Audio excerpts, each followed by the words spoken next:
Herkese selamlar. Kanalımda dikiş deneyimlerimi sizinle paylaşıyorum. Birlikte kamp masamızın kolaylıkla taşınması ve zarar görmemesi için kot kumaştan büyük boy çanta dikimi yapacağız. Çanta dikmenin bu kadar kolay olacağını hiç düşünmemiştim. Siz de bu büyük boy çantayı farklı şekillerde kullanabilirsiniz. Hadi bakalım başlıyoruz. Masamızın boyutu 60'a 60.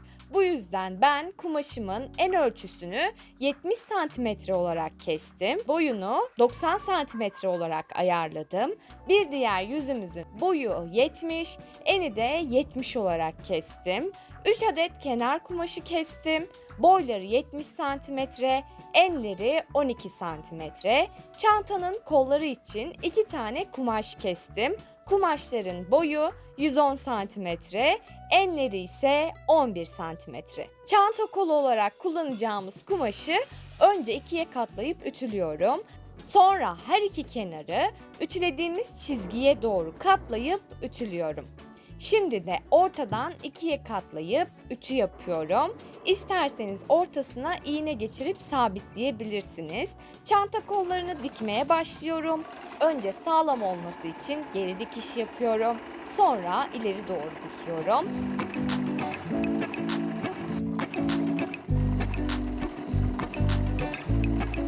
Köşeye gelince dikiş ayağını kaldırıyorum. Kumaşı çevirip dikiyorum. Tekrar aynı işlemi yapıyorum. Dikişe devam ediyorum.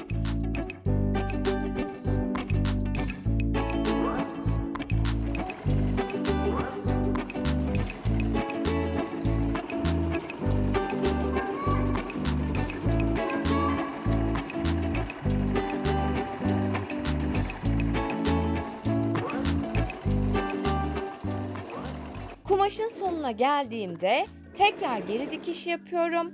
Dikiş ayağını kaldırıp ipimi kesiyorum. Her iki kolu da aynı şekilde dikiyorum. Gördüğünüz gibi sapasağlam oldu. Ben kot kullandım ama siz başka bir kumaş da kullanabilirsiniz. Önce uzun olan kumaşımız üzerinde 60 santimetre ölçüp işaretliyorum. Sonra her iki kenardan 20 santimetre ölçüyorum.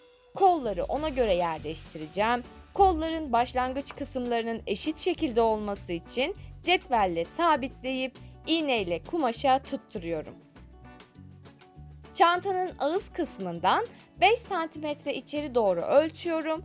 Bu kısımdaki kolları dikmeyeceğim.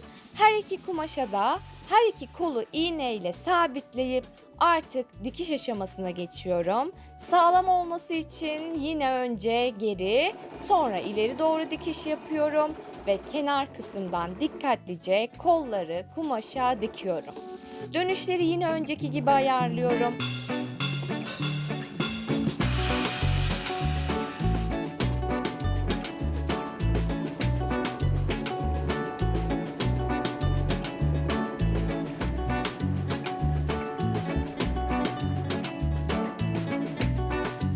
Dikişin bitiş aşamasını da geriye dikiş yaparak bitiriyorum. Artık her iki kolda kumaşlara sabitlendi. Şimdi kenar ve alt kısımların dikişini yapacağım. Bunun için ilk olarak alt kısmın dikişiyle başlıyorum. Alt kısmın kenarlarından önce iğneyle sabitliyorum. Sonra dikiyorum.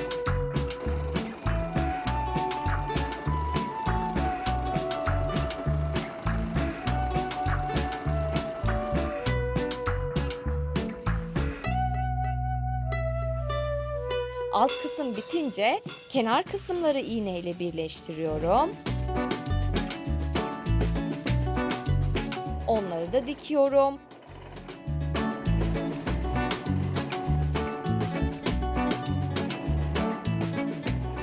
Köşelerin dikimini en sona bırakıyorum. Köşeleri de birleştiriyorum. Son bir işlemimiz kaldı. Uzun bıraktığımız kumaş masanın zarar görmemesi için çantanın içine doğru sarkıtacağımız kısım olacak. Bu yüzden kumaşın o kısmının kenarlarını içe doğru kıvırıp düzeltiyorum. Siz burada iğne de kullanabilirsiniz. Ben direkt dikiş yapıyorum.